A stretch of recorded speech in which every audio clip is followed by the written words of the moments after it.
Fitin10 Nation, it is day 14. And just a reminder, if you don't already know, and if you're interested, I am distributing protein powder samples of Quattro. It's a protein powder, well actually the whole Magnum line.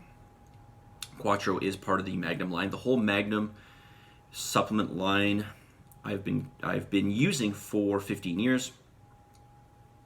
Again, this was originally a company that I sought after when I was looking for sponsorship back in my competing days, in my early competing days. And it's a pharmaceutical grade line, which means what is on the label is in the product. They have to be within 99.5% of label claim rate. I think it might be more than that, because again, it's pharmaceutical standards. So things have to be very precise. If you want to try Quattro, and in my opinion, it's among the best tasting powders out there. The only other brand that I liked in terms of taste, and they're not pharmaceutical grade, was a brand called Mutant. But to me, it's the best tasting powder out there. Try it and let me know, okay? You may not know if you haven't tried other powders, but generally whey-based powders, okay? So just so you're aware, this is not a vegan or vegetarian. Well, sorry, it could be vegetarian because it's just milk derived, but it's certainly not a vegan product. So just be aware of that. But it's whey based, okay, which essentially is milk based, and it's a very, very good protein supplement. There's nothing else in there. It's I think 85% pure in terms of protein. Okay. The only thing pure you'd get is probably egg white, which is basically just pure protein, and obviously there's water in it. Okay, we talked about processed foods the other day. I'm going to talk a little bit more about processed foods that would be acceptable. I know the other day I mentioned about oatmeal. These are quick oats. I use these, and it's 100% rolled oats. It is just oatmeal, but it is processed because it's gone through. Obviously, the oats have gone through some cutting, and then they've been exposed to water, which makes them quick oats. So they've already been. I don't remember what the term is for that, but they've had something done to them to make them a little bit more, in terms of preparation, a little bit faster. Okay, so I don't want to call it convenience food. It's not a convenience food, but it is a little more convenient to use because it's done. It's had some preparation done to it. Another example I think I told you about was the nut and seed butter. Again, this is a mixture of nuts and seeds made into a butter. Again, it's gone through some processing. Doesn't mean it's bad. Another product which I don't think is bad, and I'm really not into canned foods, but this is actually not a bad product. Stag chili. If you look at it, like anything that you're not sure of, just pick it up, look at the label. So let's go through the label. Ingredients: beef, water, tomatoes, pink beans, kidney beans, tomato paste, dehydrated onions, chili seasoning. The seasoning does contain a bit of sugar, but remember, there's only a tiny bit of seasoning going in there. So it's not necessarily, you obviously want to avoid sugars, especially refined sugars. But in the case of something like this, where so little is going in, we're getting such a small amount, it's not going to make any, it's not going to have any real bearing. Modified cornstarch, not so great. Jalapeno peppers, which contain salt and vinegar. Salt, dehydrated peppers, spices, etc. So, really not a bad product at all. So when I saw it, I was like, oh, I could probably use a little bit of this, and just put it into my macros. Another one. Okay, here's a cracker. Okay, now I admit it's not like, it's not like a cheese cracker or something, right? It's not like a Ritz or something. These are Smart Bite Fit Figure, and they're not bad. And the reason they're not bad is because, sure, they're a processed food, but they're made from organic spelt, Italian organic brown rice, and sea salt. What's wrong with these? Tell me why that would be bad. It's not. Okay, this would be a low glycemic carb,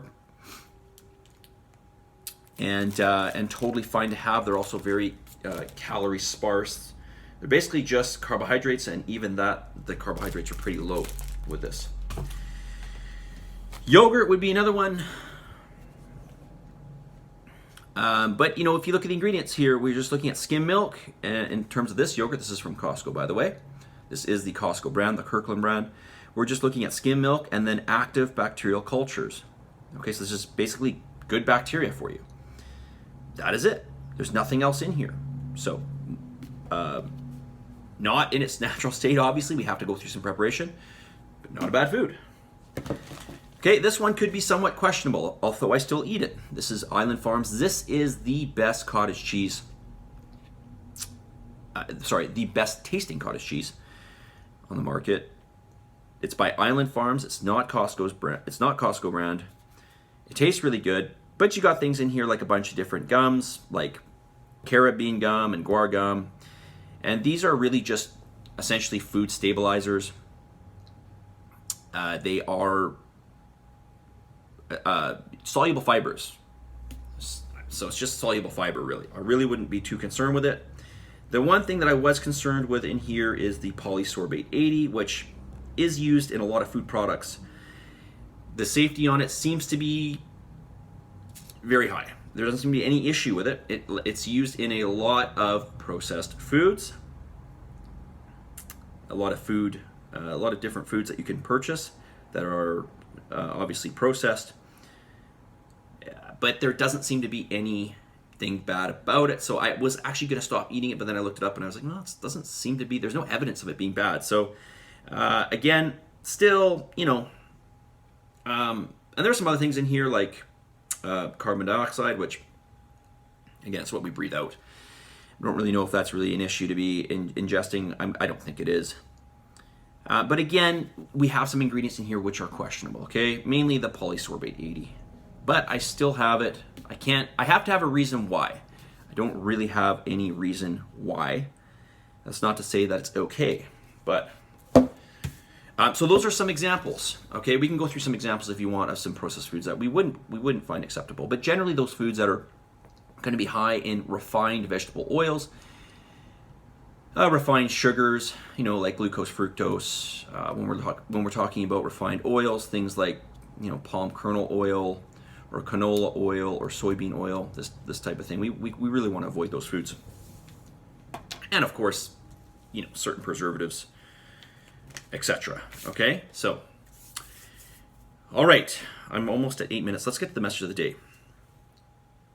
This whole thing, this challenge, is a process. 10 weeks, and I've said this before, 10 weeks towards working towards your health is nothing in the grand scheme of your health. It's really just a start. Obviously, we're going to be looking for some major change out of this challenge. And you will get major change if you follow everything I've told you to do. But just consider it as a process. Consider it that you're building momentum over time, and that you have to consider the whole challenge as a unit. So I don't want you to always think in the moment. Today, what is my weight? How do I feel? Well, consider how you feel, of course. But let's talk primarily weight. Today, what is my weight? Okay, no, that's not the way you look at it. It's like, you know, if you're going to invest in the stock market, you really want to invest in it for the long term. But you can't look at the stock price every single day. It's going to go up and down. But obviously, the long trend is to make improvement or to make more money with, you know, your stock portfolio. Sort of the same idea here. The trend will be down. It will be down in fat mass, but your body's going to go through days where it holds more water, holds less water, and there's several reasons for that, which we'll talk about in the future. There's also the building of lean muscle mass, etc. One of the members mentioned that she is, you know, measuring herself with a tape measure and seeing changes with that. The scale doesn't always reflect, which is why we do more than just weigh you, okay? Anyways, my point here is this is a process. Just consider everything we're doing as a foundation that's building you up for better fat loss over time, okay? We could do something more extreme and see faster results on the spot, but then we're not thinking long-term, and then there's repercussions that come with that, okay? So just remember that. Most of the diet the diet, the weight loss regimes, the weight loss solutions that are out there are, in my humble opinion, absolute garbage. They are garbage. They are a farce. They are something where you'll see a change immediately, and then you just, it's not sustainable. You end up gaining it back. It causes some sort of, I hate the word metabolic damage, but to some degree, certainly it can, especially some of these more extreme type diets, and certainly loss of lean muscle mass, the things that are going to help you long term. So we want to think of this as a process, and with a process and something that is sustainable, it's not going to be extreme. And because it's not extreme, you're not going to see immediate results, okay? Even though there are results happening. You just have to trust me on that. On that note, I'll say it one more time. This is a process, okay? On that note, be positive, okay? Positive energy, positive vibes. Believe in yourself. Believe in yourself, and for the love of God, give some gratitude. I'll talk to you all very soon. See you guys.